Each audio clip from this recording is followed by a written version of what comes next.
You're listening to the Infant Adoption Guide Podcast, episode number 17, an interview with Nicole Witt from the Adoption Consultancy.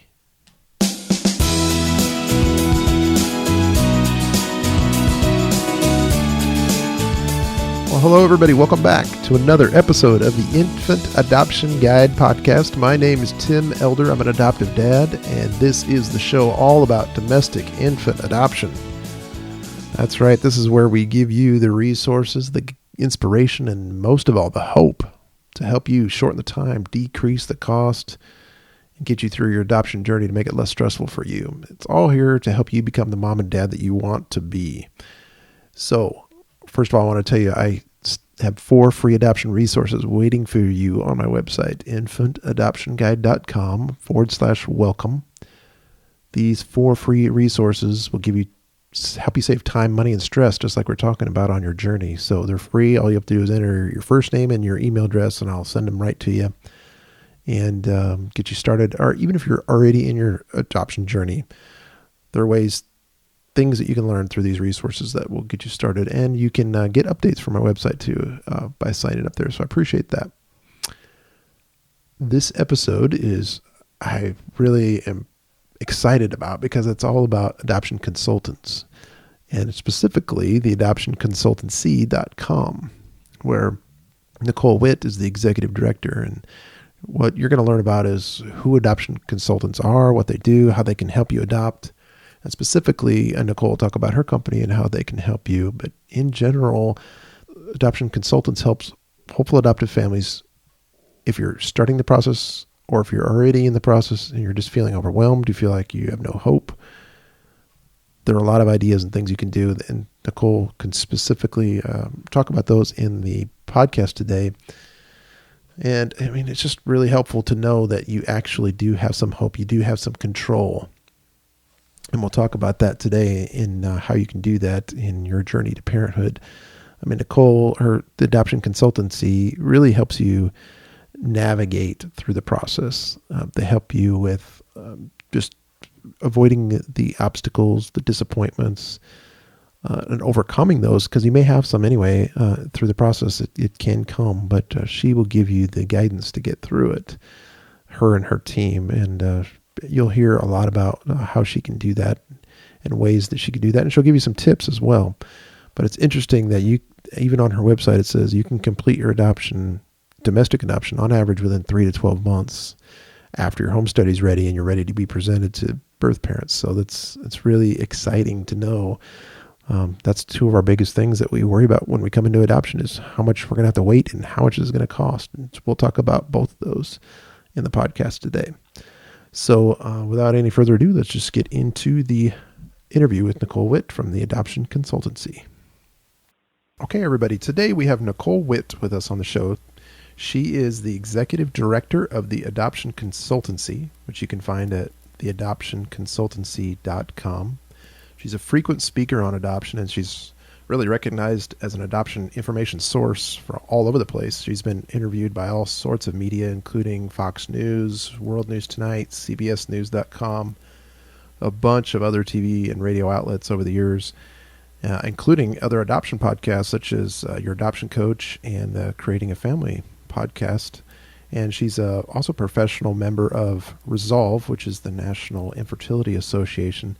I know she's got a bunch more credentials that we could talk about, but I just want to welcome Nicole to the Infant Adoption Guide podcast. Thanks so much, Tim. I'm happy to be here. Yeah, I'm really looking forward to this. I love bringing guests on that can help other hopeful adoptive families, especially overcoming obstacles and frustrations while going through the domestic infant adoption process. That's what this whole podcast is about. So I really appreciate you coming on and taking time to give us your wisdom and experience in the adoption world. Sure. Yep. I'd love to help people through that process too. So that's why I'm here. Yeah. So tell us about the adoption consultancy. I mean, I guess when you think of an adoption consultant, a lot of different things come to my mind, and I'm sure the folks out there are like, what even is an adoption consultant? So maybe we should start there and then get into what your company is all about. Okay.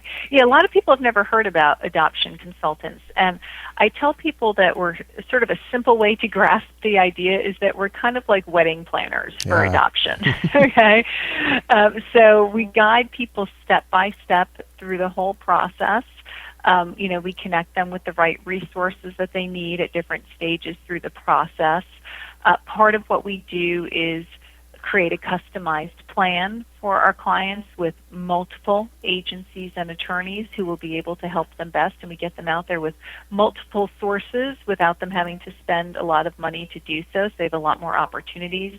We help them create great profiles so that when they are presented, they're more likely to get selected. We do risk assessment on every opportunity that comes up, and we basically hold their hand all the way through the process. So basically we're unbiased advocates solely working for the adoptive parents.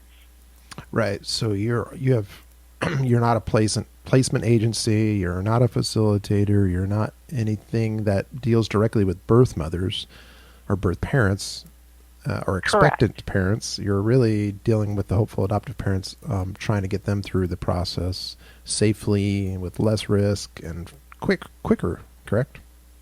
Yes, exactly. We're not a child placing entity, and the big difference between consultants and facilitators is that facilitators work with birth moms and actually do matching, and that's what they get paid for. And in some states, they're highly regulated and perfectly legal, and in other states, they're not legal.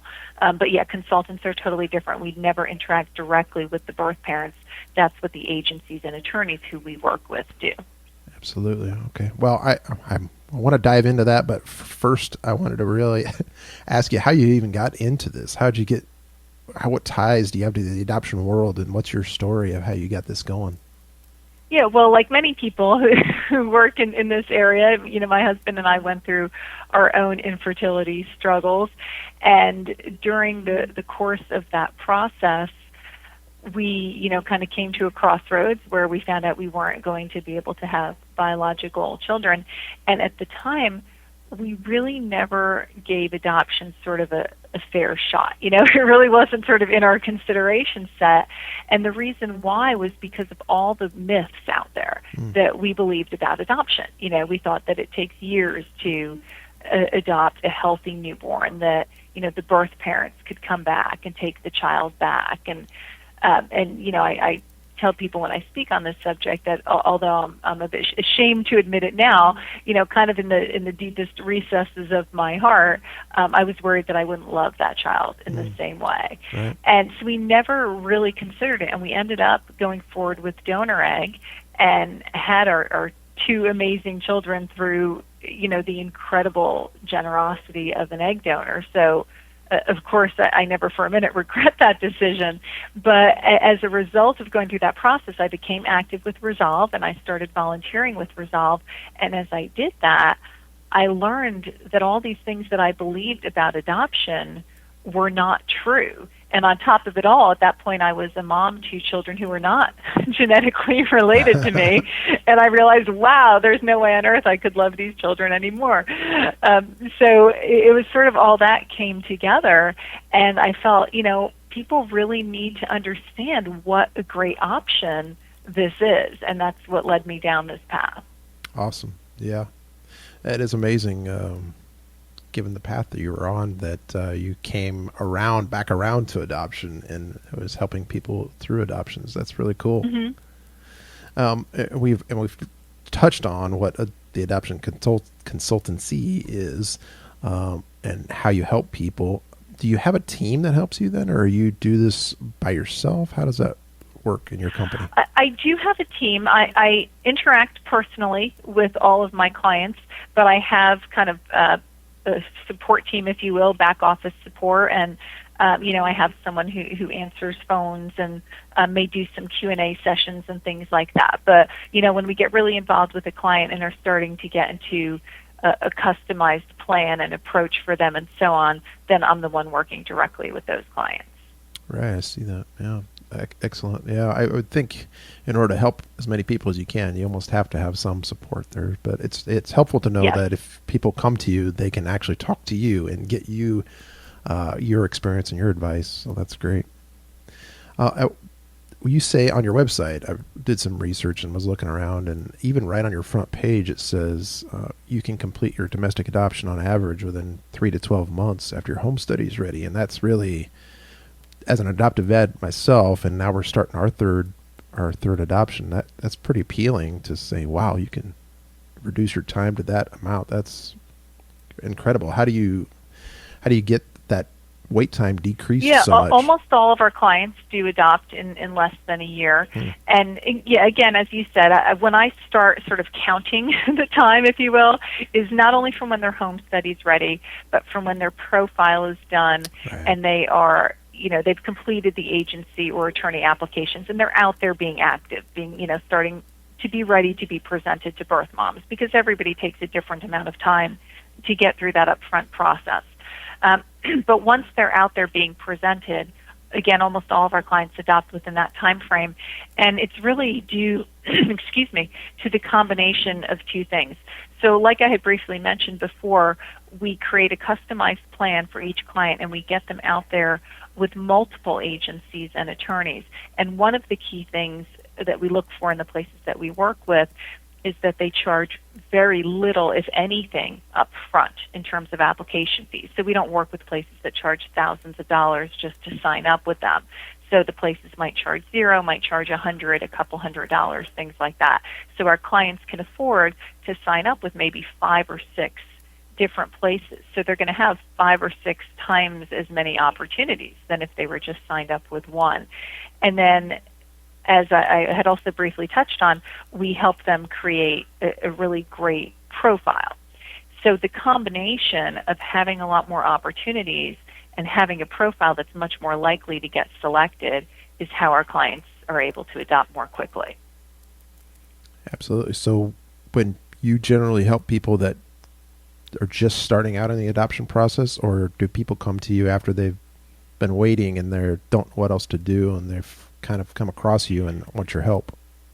Yeah, it's both. Yeah. I would say, the majority, but maybe not the vast majority of our clients are people who are at the very beginning of the process, and they're sort of at the point where they say, I know that I want to adopt, but that's pretty much all I know, right? Yeah. I don't know how to go about it or who to trust or what to do. And, we definitely walk them step by step through the whole process. But we get plenty of people, who get frustrated waiting with one agency, or they've been trying to do networking on their own or whatever it is, and it's just not coming together for them, and they want to be more proactive and speed up the process. So, we're happy to work with those people as well, and, help them to get a good result as quickly as possible. Yeah, being a part of Facebook groups, we have quite a few Facebook groups that are dedicated to adoption, and we run into folks all the time that are waiting and waiting and waiting, don't know what else to do. They're really, lots of times with one agency, and they've been there for several years, and they're just like, we don't know what else to do. We have not heard anything. Doesn't feel like there's any hope. So I would say those kind of people should come to you and get some help. Yeah, and agencies, it ebbs and flows. They go through busy periods and they go through slow periods. So that's one of the other benefits of being out with multiple places, because then if one or two of the places are going through a slow period, at least you've still got other activity going on. And, a lot of people, when they start the adoption process, they don't even know that they're sort of allowed to be out there with more than one place. Absolutely. It's something that never crosses people's minds, because they just think, oh, this is how you do it. You sign up with one agency and that's it. And to be fair, there are some agencies that won't allow you to sign up with other places. Yes. If you're signed up with them. That's part of their contract. Or other ones that charge so much up front that you can't get out there with other places. But there are plenty of reputable and busy agencies that do allow that. Yeah, that's where your service comes into play, and it's great that people can not have to go and try to do all their own homework to figure out how this works. How do I find these agencies? How do I get in touch with them? How do I know if they're not charging so much up front? I mean, that's a lot of legwork that you can just cut through. I always tell people you would never go through the infertility process alone, right? You have this whole team of doctors and nurses and therapists and so on. And then when it comes to adoption, often people are coming to adoption from unsuccessfully going through the medical process. Right. Suddenly they feel like they need to do it on their own. And you don't have to. There are people out there who can help you. Well, that's why I like your wedding planner analogy, because it really, you can plan a wedding all yourself. There's absolutely, Right. people do it all the time. But if you want that extra help of somebody that's been there and done it and take some of the stress out of it for you, that's a perfect analogy. So it's really cool. Exactly. So do people come to you, and do they generally adopting newborns here in the U.S.? Is that? Almost all of our clients Yeah. do. We help people figure out if international or domestic is the right path for them. But these days, almost all of our clients are choosing domestic, especially once we go through kind of the pros versus the cons and the myths versus the realities. Because right now, there just aren't a lot of great international options. There were a few years ago, and there may be again in a few years, but right now there's really not. With so many of the countries closed down and so on. So almost everybody is pursuing domestic adoption, and domestic adoption is almost always of newborns. Every once in a while, a slightly older child becomes available, but that's pretty rare. Yeah, in today's adoption world, at least in the U.S., it's 90 some odd % open adoption, and most of the time the birth parents or the expected birth parents are going to match with you because they're wanting to make an adoption plan for their children, so they're out there trying to find the right people to match with that could parent their child. So yeah, it makes sense that there's more newborns than anything out there. Right. How many families on average do you work with then over the course of a year? Or how many do you work with right now? Maybe that's a better question. Yeah, it kind of varies because it depends on where people are in the process, right? When people are kind of getting started and we're doing a lot of the education and creating their plan and working on their profile and so on, obviously that takes a lot more of our time and effort than, once they're out there waiting for opportunities to arise and to be presented. So it basically, fluctuates a little bit depending on where everybody is. But, I usually try to limit it to a ballpark of maybe about 25 to 30 families at a time so that everybody can get that focused, individualized attention that they're looking for. Yeah, absolutely. That would be a concern, I think, of mine if I would start with a consultant is, okay, are we going to be reduced to a number? Okay, you're number 458, and we'll give you some, we'll give you some training here, but yeah, that's about all we're going to do for you. So it's helpful to know that you limit the number of people. I think that's important to get some personalized touch and help through the process. Like you said, hand-holding through it. A lot of us need more hand-holding than others, so it helps to know you're there to do that for us. I want to get to the point where I talk about something that's really important to everybody that comes into the adoption journey, and that's cost. A lot of people, the two biggest things is how long do I have to wait and how much is it going to cost me? So do you have, or have you figured out what the average cost of adoptions you've handled? I know it can cover the gamut based on a lot of variables. It really can. Yeah, and it's based on a lot of different things. The places that we tend to work with, again, our clients tend to be a little more focused on the speed of the process. That's why they're hiring a consultant, right? So the places that we work with tend to be larger, busier agencies that are in, and some of them may be smaller, attorneys' offices, but the common denominator is that they are investing a lot of money in outreach to find birth moms, right, so that they have the babies to place. So because they're investing in the outreach, advertising, relationship building, et cetera, they have a higher overhead. So they're definitely not the cheapest places out there. But you tend to see a fairly direct trade-off between cost and wait time, right? Because the smaller places that aren't making those investments have fewer babies to place, but they have lower overhead, so their costs are lower. And then on top of that, because they're lower cost, you get a lot more people who sign up with them, right? So it sort of exacerbates the situation. So we do focus a little bit more on not the lowest cost places, but the ones that tend to place more quickly. Okay? So with that said, I would say usually we're talking about mid to high 30s up into even low 40,000s. Sometimes you can even push mid 40,000s, although fortunately that's relatively rare, but it's often in that range. As you said, it depends on a host of factors. Yeah. It can be high 20s, low 30s, but even that is a little bit more the exception than the rule. Yeah, and through your consultancy process, your wedding planner process, do you help people that get a little overwhelmed with like, I can't afford $30,000, $40,000? How do I afford that? Do you have some options and some things for them to do to help them cover that cost? Yeah, we provide them with a list of information and resources for loans and grants and fundraising ideas and things like that.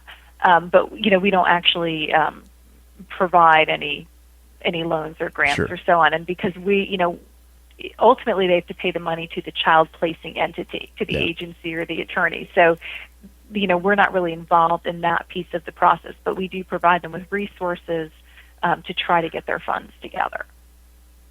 Yeah, and through the process, I'm sure when you're working with the agencies, they will know, or the hopeful adoptive family will know how much it's going to cost them approximately, and then if there's any payment plans, if there's loans that they can get, there's grants that they can get as they are signing up with these agencies, correct? Right, exactly. And, of course, grants are nice because you don't have to pay them back. Yeah, but free they money. Can be, yeah, they can be pretty tricky to get, and the timing of them can sometimes be a little bit tricky. If you're talking about borrowing money, ideally, if it's possible to get a line of credit versus a loan, that can be the better way to go because you're not going to know exactly how much you're going to need until you're matched, and you're not going to know when you're going to need it until you're matched, right? It's true. Very so true. It's best to kind of have that line of credit just waiting and ready to go versus having taken out a loan for an arbitrary amount of money and then start paying back on it before you've even used it and gotten any benefit from it. So if possible, the line of credit is preferable. Yeah, absolutely. Cost is such a huge thing. Trying to figure out how to pay for these. For a few families that I've come across, it's not that big of a deal, and God bless them, they're financially able to do it. But for the vast majority of us, it's tough to face $30,000. Really and so many people, again, they come to adoption after having been through a long battle with infertility, where not only have they expended a lot of time and emotion, but a lot of money. Right. And a lot of people are in debt already from the infertility process, and some of that you have to go through before you're sort of ready to take the next step. But I also hear from so many people that gosh, I really wish I had switched over to adoption sooner. I wish I had thought about this sooner. I wish I'd kind of done some more long range planning in terms of, okay, do I really want to try these 3 next cycles given these are my odds of success, or do I want to put that money towards an adoption? And the earlier that people can start thinking about those things and making some informed choices and which path is going to be right for them, better position that they're going to be in financially for the long term. Yeah, very well said. Yeah, more people need to know that, and hopefully through outreaches like this podcast, they can actually hear that and start that and budget well and plan for their family in the long run. Would you say that cost is the biggest hurdle for families then that are considering domestic infant adoption, or what do you think is the biggest hurdle? Yeah, I think it's the biggest logistical hurdle for sure. I think there's also the big emotional hurdle, which of course you have the piece of before they kind of make that ultimate decision to adopt of letting go of their plans of carrying a pregnancy and having a biological child and so on. But even so, once people have kind of shifted their mindset over to adoption, I think the biggest sort of emotional hurdle is the concept of this relationship with the birth mother. and how is that going to work, and what am I comfortable with, and what am I not comfortable with. And as you probably know, that always changes over the course of the process, where people start and what they think they're going to want versus what they want, down the road is always different in one way or another. But you don't know that at the beginning of it. It's really hard to grasp. So I think that's kind of the biggest emotional hurdle, is starting to come to grips with, there's going to be a third party involved with this process, and how is that going to play out? What does that look like for me? Absolutely. You never know, and every adoption's different. My wife and I went into it thinking, there's no way. Can't we just somebody drop off a baby at our front door? I mean, we didn't really think that's going to happen, but that's the mentality is, do we have to involve anybody else with this? Can't we have a closed adoption? Well, that's not reality in the adoption world today. Right. And now we're completely different. We've been through 2 adoptions, and both of them are open, and we absolutely love our children's birth parents. I mean, we get along with them. It's not an invasive relationship, or it's not way far from co-parenting. It's just almost, it's like an extended family, really. And and you never could have imagined that going into it, right? No, never could have imagined it. And it's hard to explain to somebody that that's really how it ends up working out. And it doesn't always work out that way. Some of them end up being closed. But I think for the most part, and this is my little open adoption speech here, soapbox moment, but for the most part, birth parents, actually even before they're birth parents, when they're expecting parents and they're thinking about making an adoption plan, they really just want to know that their child is going to be safe, going to be loved and cared for over the long haul, and they're placing their child with the right people. So that's really the bottom line of open adoption, and that's the hard concept to get through to hopeful adoptive families' heads, is that really they just want to know their child's safe. And knowing means having a little bit of communication, or maybe a little bit more communication after placement, so they can see and hear and read how well their child is doing with you. Well, my little soapbox moment. Absolutely. So anyway, I got off a little tangent there, but what tips would you have for anyone who's struggling right now? So you say they've started the adoption process. They're either waiting for their homestead to be completed, or they're waiting, they're actually out there being presented to expected birth parents, but they don't know when it's going to happen. And maybe they've been waiting for months. Maybe they've been waiting for years. What tips could you give for somebody in that space right now?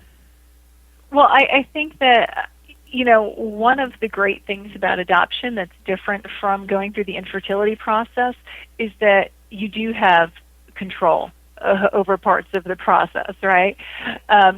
So you can impact that. There are things that you can do to impact it. So again, whether you decide to go ahead and get out there with additional resources, additional agencies and attorneys, whether you decide that it's time to improve your profile, whether you decide that you're going to do some more networking on your own, that sort of thing. There are always steps that you can be taking that are going to impact how this journey goes for you and how quickly it goes for you.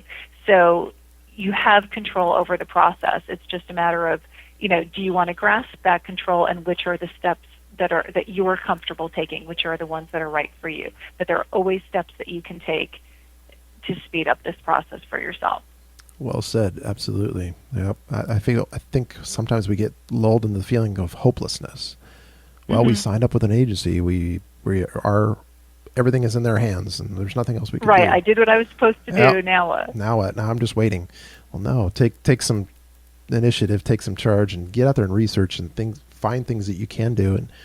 And there's places like the Adoption Consultancy that you can call and talk to you about what can we do. Here's our situation. How can you help us?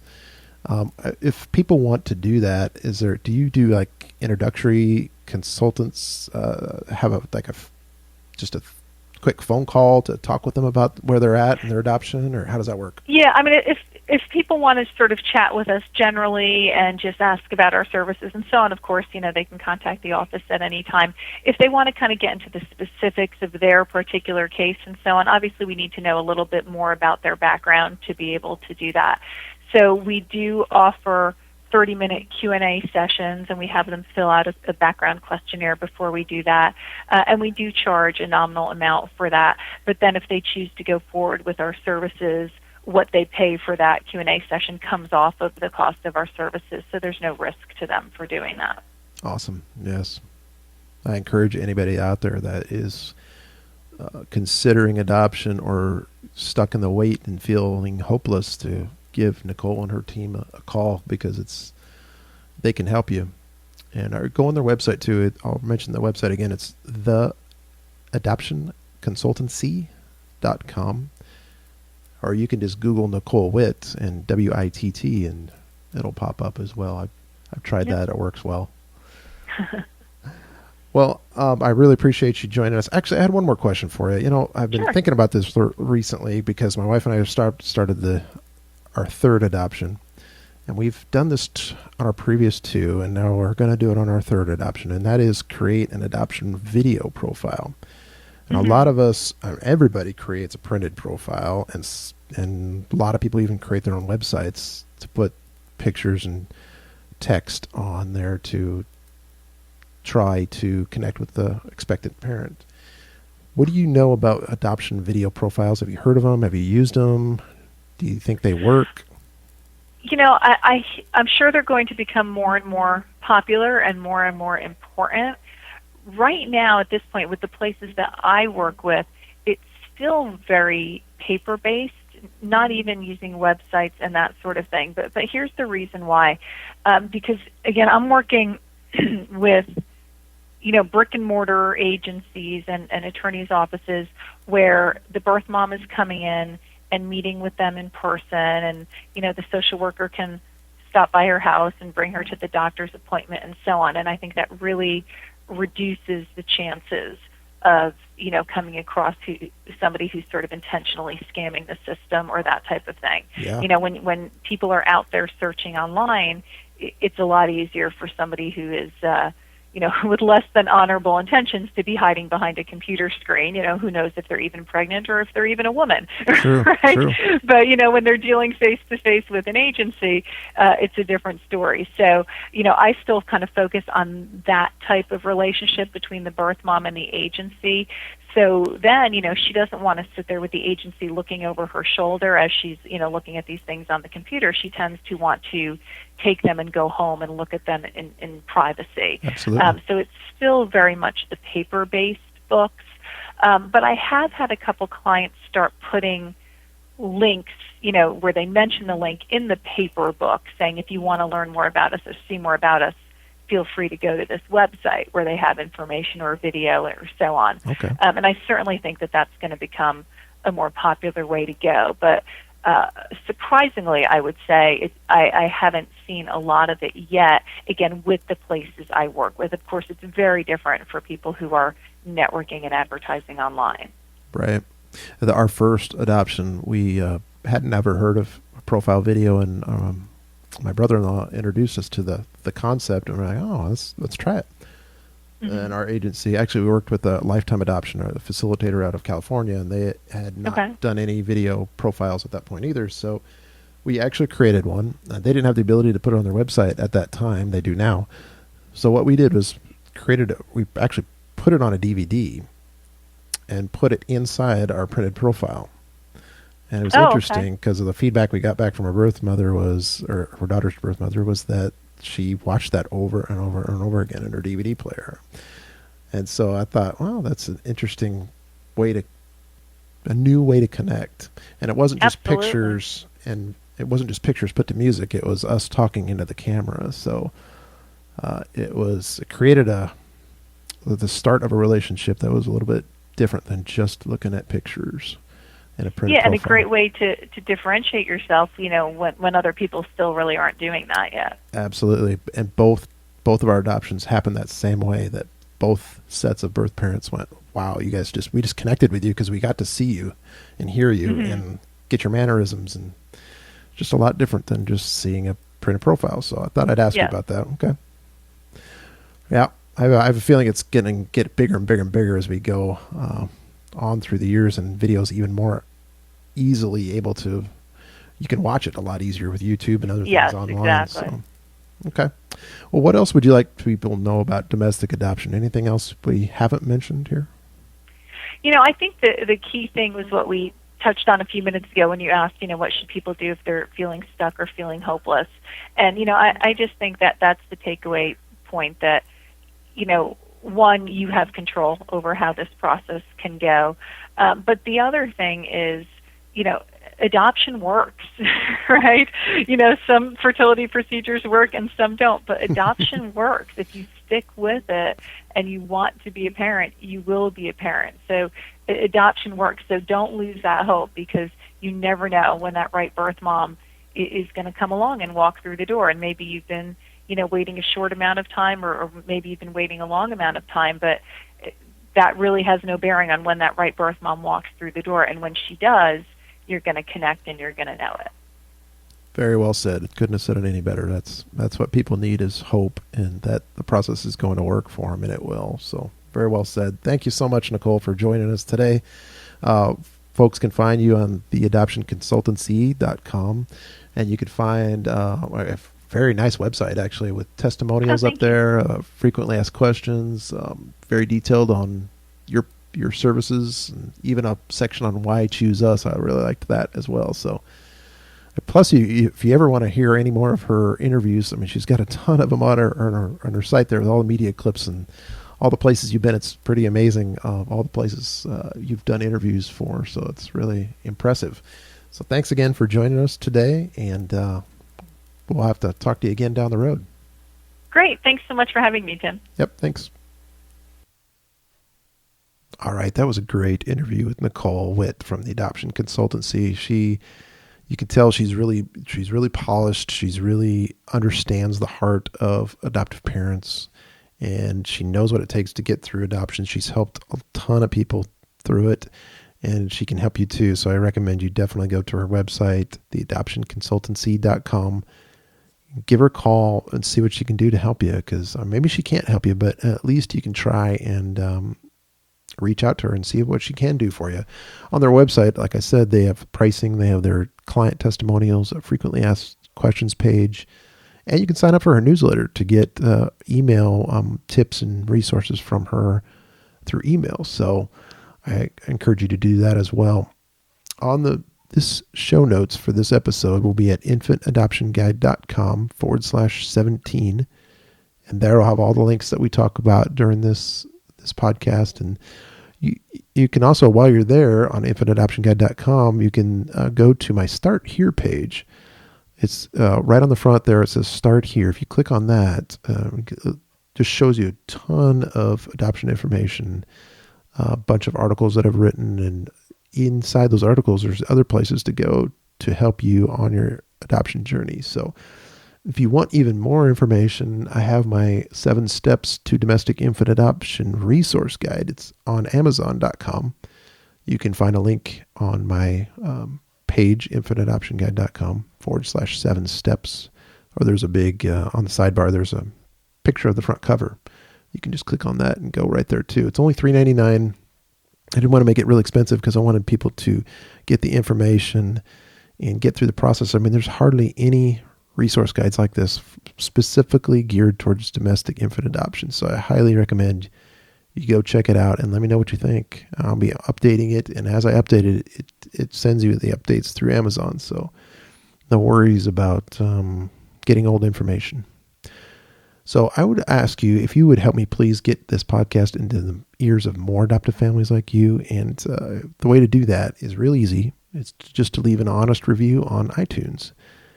If you go to infantadoptionguide.com/iTunes, you can click on view in iTunes and easily see where you can leave a review. So I really appreciate you taking the time to do that, because the more reviews that come, the more the podcast will be featured and found through iTunes. And it's just I think this is a great resource for families to learn more about domestic infant adoption. So I appreciate that. Okay, to wrap up this episode, I got a question for you. How or what do you think about using an adoption consultant in your own domestic infant adoption journey? Do you think that's something that would help you down the road? Do you think that's something to help you at the start of your process? Let me know. Go to infantadoptionguide.com/17 and leave a comment there. And I look forward to working or talking with you in the comments as well. So thank you so much for listening. I really appreciate you listening, and I look forward to bringing even more great tips and tricks and resources to help you through the journey and become the parents that you want to be. So until next episode, I'm keeping you in my prayers and hoping your adoption will happen very soon. God bless.